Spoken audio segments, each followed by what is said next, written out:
Good evening all मु श्रिया स्वागत जनाऊँ आम channel the creative educational idea को आशा करुँच आप समस्ते बहुत भलरे थे और निज निजर एग्जाम पाई बहुत बढ़िया से प्रिपरेशन करुवे। तो जदि आपण मैंने OTET JT OSTET SSB TGT SSB PGT OAVS कि जेकोसी एग्जाम लगी प्रिपरेशन करुँच सीआई आपण मान लगी नहीं आसी क्रैश कोर्स जदि आपण मैंने चाहूँगी से सब कोर्स परचेज करने लगी से डिटेल्स आमर डिस्क्रिप्शन बॉक्स रे दे दिया जाइछि जदि आपण माने चाहूछन्ते सेठर जाइकी देखि परिबे। तेबे चलंतु आजिर न्यूज अपडेट जहा रहिछि 2264 ताहाकु देखि नेबा। 27 एप्रिल रु हेबाकु जाउछि ग्रीष्म छुट्टी। मे 15 रु द्वितीय सीबीएसई दशम बोर्ड परीक्षा स्टार्ट हेबो। जनगणना रे नियोजित कर्मचारी पई एसओपी जारी करा जाइछि। स्कूल एकाडेमिक कैलेंडर जारी करा जाइछि। एससी एसटी शिक्षक आशायी संघर प्रतिवाद। तेबे चलते एसबू संपर्क में डिटेल्स रे डिस्कशन करबा एवं देखिनेबा अन्य किछि नोटिस जदि रहिछि। फास्ट देखिबा स्कूल छुट्टी रे एते द्वंद्व काहेकि मुख्यमंत्री पाखक फाइल जाइछि 27 सुधा नियाजिबो निष्पत्ति। गणशिक्षा मंत्री कहिसंती आगुआ खरा छुट्टी लागि कथाबार्ता सरिछि दिने अधेरे निष्पत्ति नियाजिबो किंतु वर्तमान एबा कोनोसी द्वंद्व नाही ऑलरेडी छुट्टी घोषणा कर दिया जाइछि आज सकाळर सेशन परे। तेबे चलंतु नेक्स्ट कोन रहिछि देखिबा। नेक्स्ट देखिबा आगुआ हो पारे खरा छुट्टी जहाँकि ऑलरेडी हो सारी आज सकाळर सेशन परे ताहा डिक्लेयर मध्य हो जाइछि। खरा छुट्टी नहीं दिने 2 दिन भितर चूड़ांत निष्पत्ति नियाजिबो बोली जहाँ शुणा जाउथिला ताहा सत होइछि। दिने 2 दिन भितर निष्पत्ति नहीं पारंती मुख्यमंत्री। अंगनवाड़ी बंद हेले खाद्य पहुंचाइबारे व्यवस्था करा जिवो। उच्च स्तरीय आलोचना परे मंत्री सुरेश पुजारी सूचना मिलिछि किंतु से नहीं नित्यानंद गंड जहाँ रखिथिले निजर मतामत जे एप्रिल 27 सुधा समर हॉलिडेज डिक्लेयर हेबो बोली ताहा वर्तमान हे सारिछि। आज सकाळर सेशन परे सेटा घोषणा हे जाइछि। मुख्यमंत्री श्री मोहन चरण माझी राज्य रे चलिथिबा प्रबल ग्रीष्म प्रवाह को दृष्टि रे रखी आगुआ खरा छुट्टी घोषणा करिसंती। पिल्लामानंकर सुरक्षा को दृष्टि रे रखी मुख्यमंत्री एही निष्पत्ति नैछंती एवं ता सहित विद्यालय और गणशिक्षा विभागर ए संपर्कित प्रस्ताव को मुख्यमंत्री अनुमोदन मध्य दैछंती। एही निष्पत्ति अनुଯାयी एप्रिल 27 तारिख रु राज्यर समस्त सरकारी अनुदान प्राप्त और बेसरकारी विद्यालय सब बंद रहिबो। तेबे पूर्व निर्धारित परीक्षा जनगणना कार्य और अन्यान्य ऑफिस कार्य पूर्व परि किंतु जारी रहिबो। सेथिलागी सब टीचर निजर रोस्टर ड्यूटी रे रहिबे। नेक्स्ट देखिबा मे 15 रु द्वितीय सीबीएसई दशम बोर्ड परीक्षा हेबाकु जाउछि। केंद्रीय माध्यमिक शिक्षा बोर्ड रो दशम श्रेणी परीक्षार फल प्रकाश पाइबा परे सेकेंड बोर्ड परीक्षा हेबा पई विज्ञप्ति प्रकाश पाइछि। मे 15 तारिख रु 21 तारिख जाए एही परीक्षा चलिबो। जो परीक्षार्थी माने प्रथम परीक्षा रे उत्तीर्ण होइथिबे सेमाने जेकोनोसी 3टी विषय रे नंबर बढ़ाइबा पई एही परीक्षा देई परिबे बोली एही सिस्टम टे करा जाइछि। सकाळ 10:30 रु 1:30 जाए परीक्षा चलिबो। एही द्वितीय बोर्ड परीक्षा संपूर्ण इच्छाधीन कोनोसी विषय रे मार्क बढ़ाइबा को चाहुंथिबा प्रार्थी माने एही एग्जाम देई परिबे। तेबे प्रथम और द्वितीय परीक्षा देबा परे जो परीक्षा रे छात्र छात्री माने भल प्रदर्शन करिथिबे बा अधिक मार्क रहिथिबा ताहाकु ही चूड़ांत मार्क भाबे गणना करा जिवो। तेबे चलंतु नेक्स्ट कोन रहिछि देखिबा। जनगणना रे जो शिक्षक शिक्षयित्री माने वर्तमान नियोजित अछंती खास करिकि शिक्षयित्री माने सेमानंकु संवेदनशील स्थान को एकुटिया जिबा लागि रोक लगा जाइछि। संवेदनशील अंचल को जने पुलिस साथरे जिबे एथिलागी एसओपी मध्य जारी करा जाइछि ताहा हमें माने देखिबा। खरा पई 11 रु 3टा मध्य जनगणना काम बंद रहिबो। सांगरे आईडी कार्ड नियुक्ति पत्र मध्य नेबा बाध्यतामूलक कारण आमे अनेक जगह रे देखिलेनी जे जो माने जाउचंती जनगणना करबा को शिक्षक शिक्षयित्री माने सेठरे से माने किछि असुविधार सम्मुखीन मध्य होउचंती। तो से सब को नेकी आईडी कार्ड नियुक्ति पत्र नेबा बाध्यतामूलक कर दिया जाइछि। जनगणना रे बाधा देले 3 वर्ष जाए जेल हबो बोली मध्य कटकणा जारी करा जाइछि। तेबे जनगणना रे नियोजित जो कर्मचारी माने अछंती सेमानंको उपरे विभिन्न स्थान रे आक्रमण हेउछि। पुनी प्रचंड खरे काम करुथिबारु सेमानंको जीवन प्रति विपद मध्य रहिछि। तो एहाकु आखि आगरे रखी सरकार जनगणना रे नियमित कर्मचारी पई एसओपी बा नियमावली किछि जारी करिसंती। एणिकी संवेदनशील बा विवादीय स्थान को कर्मचारी माने एकुटिया जिबे नाही। सेथिपई तांको सहित जने पुलिस कर्मचारी मध्य जिबे। पुणी खरा पई 11 रु 3टा जाए जनगणना को संपूर्ण बंद कर दिया जाइछि एवं राजस्व विभाग पक्षरु जनगणना रे नियोजित कर्मचारी सुरक्षा तथा निरापत्ता पई आज विस्तृत एसओपी जारी कर जाइछि। से एसओपी सब कोन रहिछि से सब को आमे मध्य देखिबा। तेबे देखंतु जनगणनाकारीଙ୍କ ପାଇଁ एसओपी जहाँ जारी करा जायछि जे गंडगोल हेबार आशंका थिले सेठारु तुरंत पळाई आसिबे। गंडगोल भली घटना संपर्क में तत्काल उच्च कर्तृपक्षों जणाइबे। गणनाकारी और पर्यवेक्षक विवरणी स्थानीय थाना रहिबो।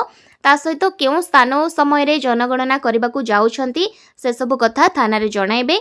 संपृक्त थाना कर्तृपक्ष जनगणनाकारी उपरे नजर रखिबे। संवेदनशील अंचल को गणनाकारी जड़े पुलिस कर्मचारी जीवे एवं गणनाकारी और पर्यवेक्षक स्थानीय अंचलर मुखिया सहायता नेबे। ता सहित गणनाकारी और पर्यवेक्षक सरकारी परिचय पत्र पिंधिबे। जनगणना कार्य बेले सांगरे नियुक्ति पत्र धरिबा जरूरी।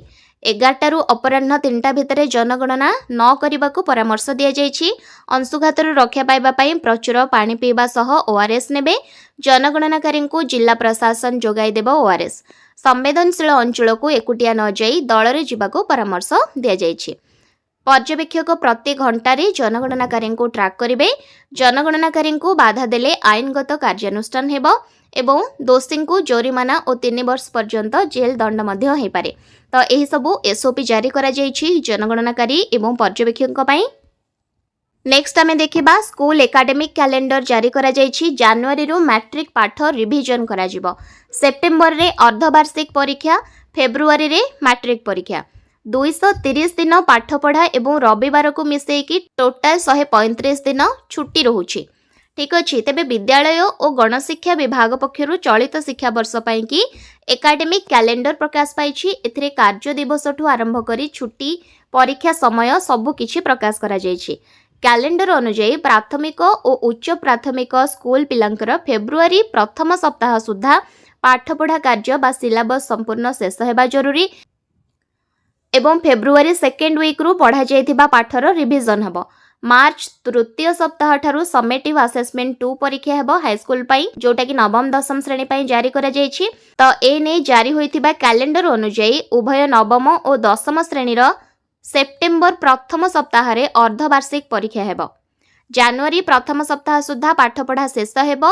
जनवरी द्वितीय सप्ताह रु फेब्रुआरी द्वितीय सप्ताह जाए पाठपढ़ा रिविजन हेबो एवं फेब्रुआरी द्वितीय सप्ताह रु मैट्रिक परीक्षा आरंभ हेबो।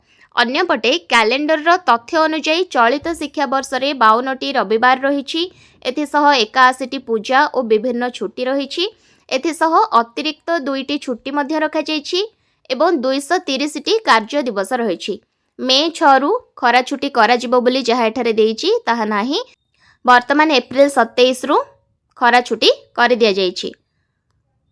तो आज आमे माने देखिले किंतु मे 6 रु खरा छुट्टी हेबो नाही, टिके आगुआ माने आज डिक्लेयर हेछि जे 27 तारिख रु खरा छुट्टी हबो बोली। एप्रिल 27 रु जून 17 तारिख जाए स्कूल खरा पई बंद रहइबो। शिक्षा कैलेंडर को पालन करने को समस्त जिला शिक्षा अधिकारी को कहा जायछि।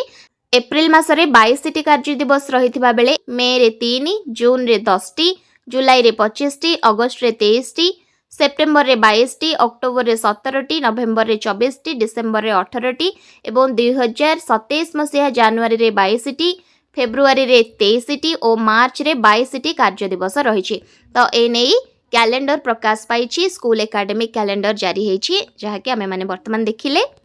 तो से नहीं रही नोटिस टी Odisha school education program authority तरफ 22/4/2026 रही नोटिस टी समस्त डीईओ एवं समग्र शिक्षा को रही नोटिस टी। सब्जेक्ट रही कौन ना implementation of academic calendar both for elementary and secondary section for the academic year 26-27 जहाँकि आमे वर्तमान देखिनेले। नेक्स्ट आमे माने देखिबा SC/ST शिक्षक आशायी संघर प्रतिवाद रही। एने प्रतिश्रुति देले मंत्री हटिला धारणा। तो राज्य रे समुदाय 2798टी SC/ST स्वतंत्र शिक्षक पद खाली पड़िथिबा बेले एथिने पोस्टिंग किछि आसु नाही। तो एथिपई पोस्टिंग आसीबा लागि समस्त वर्तमान धारणा रे थिले। एहार प्रतिवाद करिकि SC/ST शिक्षक आशायी संघ रास्ता को ओल्हाइथिला। गत 3 दिन धारणा रे बसिथिबा बेले बुधवार विद्यालय और गणशिक्षा अतिरिक्त सचिव को संघर प्रतिनिधि दल भेटिथिबा बेले गुरुवार मंत्री नित्यानंद गंडा सहित आलोचना मध्य करथिले। तो विज्ञप्ति प्रकाश निमंते मंत्री श्री गंड प्रतिश्रुति देबा परे आशायी संघ धारणारू वर्तमान ओहरिछंती। आशा करा जाउछि एही 2798टी SC/ST रो स्वतंत्र शिक्षक पद आगको फिलअप हबो। नेक्स्ट यही नोटिस रही निखिल उत्कल प्राथमिक शिक्षक फेडरेशन तरफ 22/4/2026 रही नोटिस जनगणना भवन रही विषय रही जनगणना नियोजित शिक्षक मानक पई स्वास्थ्य बीमा सहित क्षतिपूरण संपर्क में। ठीक अच्छे तो निखिल उत्कल प्राथमिक फेडरेशन तरफ किछि दाबी उपस्थापन करा जायछि।